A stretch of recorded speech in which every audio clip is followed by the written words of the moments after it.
testimony of a former acolyte initiated in occultism by a Roman Catholic priest from Belgium.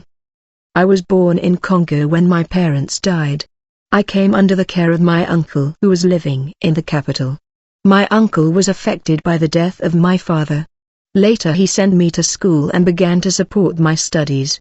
My uncle was still in university when he began to finance my studies. When he got a job he was sent to Equatorial Province and he took me with him, but after some time his wife began to mistreat me. I began to suffer unfairness from his wife. She was childless and jealous of the attention I was getting from her husband. She managed to poison her husband against me. As a consequence, my uncle began to build rejection towards me.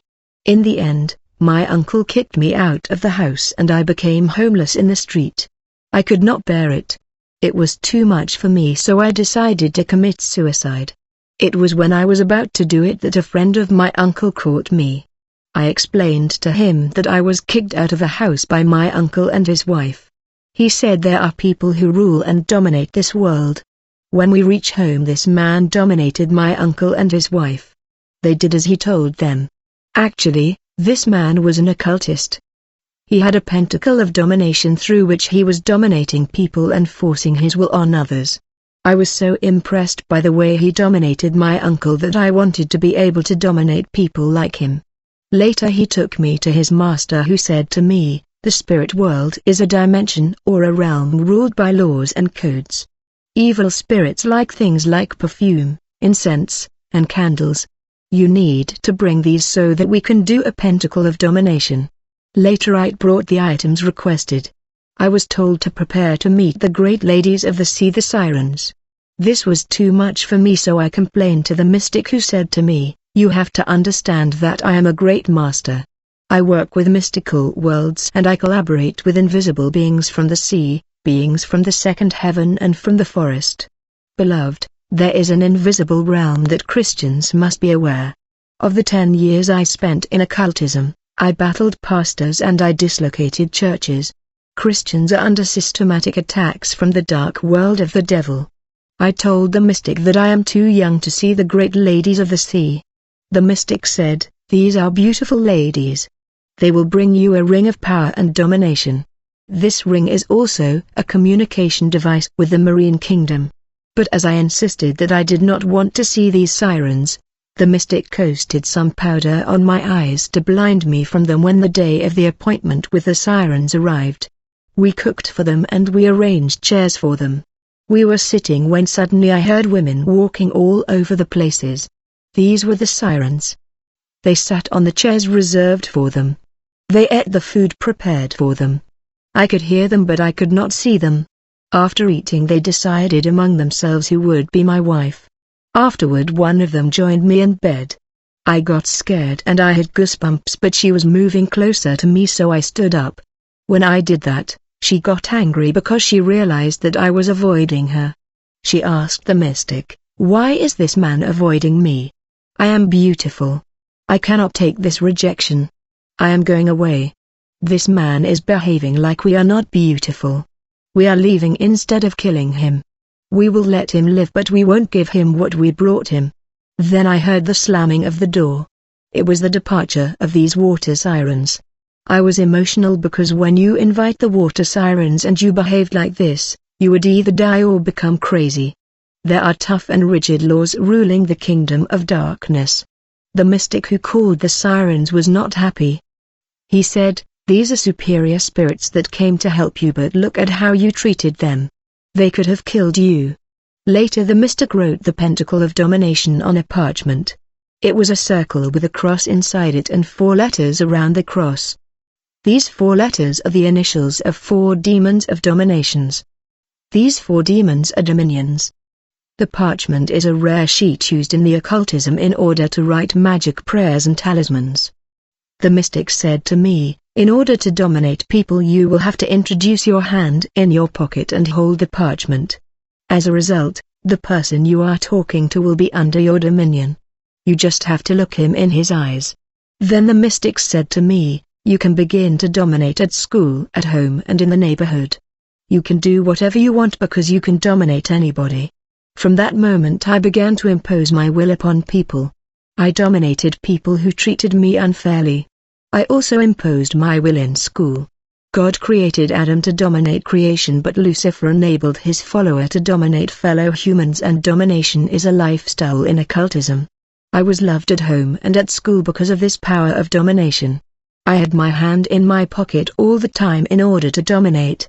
After some time my power of domination corrupted me because I began to sleep with women, even older women, and for 3 years I exercised dominion over my fellow humans. During those 3 years, I suffered from migraine, and when I met the mystic for help he asked to buy incense in order to remove that sickness. There are many kinds of incenses. For instance, there is exorcism incense and there is Jerusalem incense. Later we bought the incense and we did ritual, but it did not work. Then the mystic gave me a magical prayer formula written on parchment. I had to write a cross on that parchment with blood, but it was still not working. Afterward, he gave me the magical prayer of Charlemagne. He gave me the Novena prayer, the magical prayer of Saint Anthony of Padua, the magical prayer of Saint Michael and Saint Christopher, but all these magical prayers were not working. If you are a member of the Catholic Church, you may recognize these prayers. My master was initiated in occultism by a Roman Catholic priest in the city of Kisangani. He was mixing Roman Catholic magic with other forms of magic. Later my master sent me to the Catholic Church to find a way to get pontifical and exorcism incense and candles. These could only be found in a Catholic parish, but when I arrived in the Catholic Church the priests requested me to become an acolyte and to work in the sacristy. Later I got the candles in the realm of the cemetery and the deads. Then the Catholic priest from Belgium in the name of Father Becker offered to initiate me in occultism. He said, "I want to show you the mysteries and realities of this universe. I know that you are an orphan." But I never told him that information. A few days later, it was after an evening mass, the priest and I went to the market to buy clothes and food. I thought these were for charity to the poor, but it was not the case. We loaded the car and we started to drive in the city. I noticed that we were leaving the city and we were heading to the cemetery, but it was getting dark. When we arrived at the cemetery, the priest drew a pentacle on the ground. I mean, he drew a circle and a cross inside the circle. Then the priest ordered me to get off the car and stand inside the circle. He told me to stay in the circle because it was the only protection against danger. Then the priest requested me to turn around to give him my back, which I did. Then he moved deeper into the cemetery and he uttered words of incantation. In fact, he did a prayer in Latin. Afterward, he asked me to turn around and observe the cemetery. When I turned around, I saw the cemetery no more. It was an advanced and cosmopolitan city. I saw people and houses. In this urban city, tombs and coffins were transformed into houses. I still stood in this circle, which was to protect me and open my eyes to see the spirit realm in the cemetery. Then the priest took all the food and clothes we bought in the market. He asked me to help share them with these people in the streets of this mysterious world. Later I saw the priest talking to a man. He told me that the man was the ruler of this world of the deads. Actually, the priest was telling this spirit that I am the one who bought this food and clothes so that I can enter into covenant and connection with the world of the dead and get some help and assistance from them when needed. After discussing with the ruler of the world of the deads, the priest came and placed his feet on the pentacle where I was standing. As a result, the mysterious universe of the deads disappeared in the cemetery, and darkness reappeared and came back again. The priest said to me, "I know you are wondering who are the people in the cemetery and what is that world. Actually, they are ordinary human beings, but they are already dead. And that urban and cosmopolitan city is the dimension of the deads. Sometimes in the night, the deads come to our world to enjoy and drink in bars and nightclubs. They also come to sleep with women in hotels." The priest said, "I came to sign an agreement, an indirect covenant between you and them so that in times of need they can assist you." The priest gave me a book. He said, "With this book, you can go to the cemetery. You will stand on a particular tomb and you just speak words of incantation with the name of the person written on that tomb. As a result, he will appear and you can talk to him.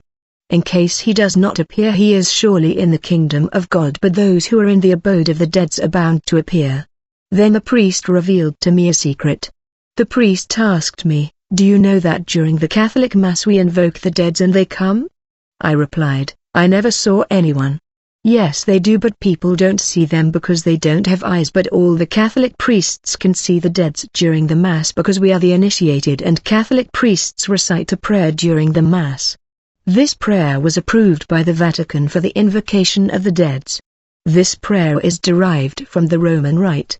In this prayer, we call the saints or the dead to come and join us in the Mass, and they come, but people don't pay attention to their words. People don't see them because they are not initiated, but Catholic priests can see them because they are initiated." Then the priest revealed to me that canonization is no different from African traditions and customs. In fact, when Africans lose their loved ones, they take the nails or hair of the dead person. As a result, the spirit of the dead follows these items. It is exactly what happens in the Roman Catholic canonization process. The priest said to me that when a priest dies, we take his bones and we ground them and we called it relic, and when we build a new parish we bury part of these bones on the foundation of the new parish, and we name the new parish after the late priest whose bones are buried on the foundation of the new parish, and renamed the new parish after him. Like I said, the spirit of the dead follow this item, and this procedure is called canonization. The local priest cannot celebrate his Mass without first invoking the spirit of the priest whose bones are buried on the foundation of the parish and whose name is given to the parish. The priest will have to recite what is called the Litany of the Saints.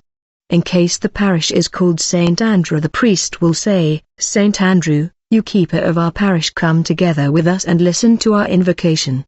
Be with those who are coming to celebrate the Mass today." This invocation is called the Litany of the Saint. In fact, a portion of the bone of the canonized saint is placed on the altar table and is also called the relic. Catholic magic is called holy magic. After the incident in the cemetery, the priest thought I was strong enough to bear the vibrations of the invisible spirits because sometimes they caused panic and terror, but I could bear it.